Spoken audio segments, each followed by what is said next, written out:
ফেনীর দাগনভূঞা উপজেলাকে নতুনভাবে সংস্করণের অংশ হিসেবে ছাত্র সমাজের উদ্যোগে বিভিন্ন কার্যকর পদক্ষেপ গ্রহণ করে চলেছেন।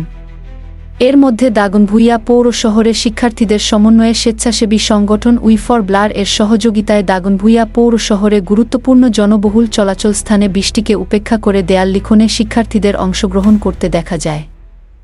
এ সময় আতাতুর্ক স্কুল মার্কেট, ফাজিলের ঘাট রোড, গজারিয়া সড়ক সহ বিভিন্ন স্থানে কোটা সংস্কার আন্দোলনে শহীদদের স্মরণে ও বিভিন্ন স্লোগান এবং প্রতিকৃতি অঙ্কন করেন শিক্ষার্থীগণ। নতুনভাবে বাংলাদেশ সংস্করণে সবরকম অনিয়ম, দুর্নীতি এবং ছাত্র সমাজের ভূমিকা নিয়ে বার্তা দেন সমন্বয়কারীগণ ও সাধারণ শিক্ষার্থীরা। আগামী প্রজন্ম ও দেশবাসী এর মাধ্যমে আশানুরূপ সাফল্য পাবেন বলেও জানিয়েছেন শিক্ষার্থীরা। বিভিন্ন ধরনের সংস্কার কাজ চলছে। স্টুডেন্টদের উই ফর ব্লাডের সার্বিক সহযোগিতায় আমরা এখানে আসছি স্টুডেন্টদের পক্ষ থেকে। তো আজকে হচ্ছে আমাদের বিভিন্ন কার্যক্রমের একটা অংশ হিসেবে আজকে আমাদের এখানে যে আর্টওয়ার্কসের যে কার্যক্রম সেটা হচ্ছে চলছে, গ্রাফিতি এবং আর্টওয়ার্ক।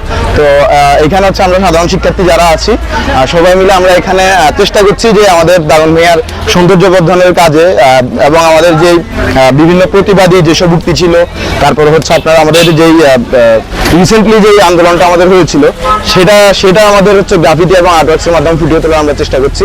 ধন্যবাদ। আমার রঙের স্বাধীনতা, এটা মানে হচ্ছে আমার ভাই বোনদের রক্তের রঙে তারা যে আমাদের দেশটাকে নতুন করে স্বাধীন করার জন্য তাদের যে অধিকার ওইটাকে আদায় করার জন্য তারা যে মাঠে নামছে, ওই জন্য তাদের কারণে আজকে আমরা এটা করতেছি। আসলে আমরা দাগনভূঞা উপজেলায় তেমনভাবে আন্দোলন হয়েছিল, আমরা সবাই হচ্ছে মানে ঢাকায় যেভাবে মানুষের উপর বা বিভিন্ন জেলা শহরগুলোতে মানুষের উপর হত্যা করা হয় তারা আন্দোলনে অংশগ্রহণ করতে পেরেছে, কিন্তু দাগনভূঞা উপজেলা কিছু ক্ষেত্রে হয়তো ছাত্র আন্দোলনের সাথে সরাসরি যোগ দিতে পারেনি বা এখানে তেমন আমরা দেখতে পাইনি। কিন্তু শেষে সৌন্দর্য বন্ধনের এই অ্যাটলিস্ট আমরা এই প্রতিবাদটা আর্টওয়ার্ক করে অ্যাটলিস্ট এই প্রতিবাদে আমরা অংশগ্রহণ মানে নিজেদের অংশগ্রহণ নিশ্চিত করেছি।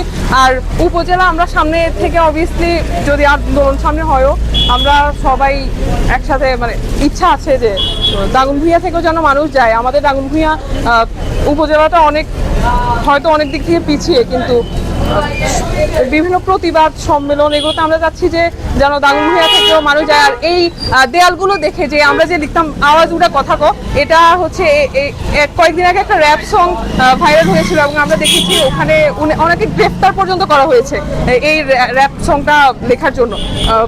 সেই যে এই জিনিসগুলো তুলে ধরা যে মানুষ যেন ইন্সপায়ার হয়, রোড দিয়ে দেখতে যাওয়ার সময় যেন ইন্সপায়ার হয় যে না আমাদের দাগনভূঞা থেকে আমাদেরকে প্রতিনিধি হিসেবে যেতে হবে বিভিন্ন আন্দোলনগুলোতে, এবং এইসবই চাচ্ছি আসলে সাধারণ মানুষকে জাগ্রত করার জন্য আমরা স্টুডেন্টদের পক্ষ থেকে একটা ছোট উদ্যোগ।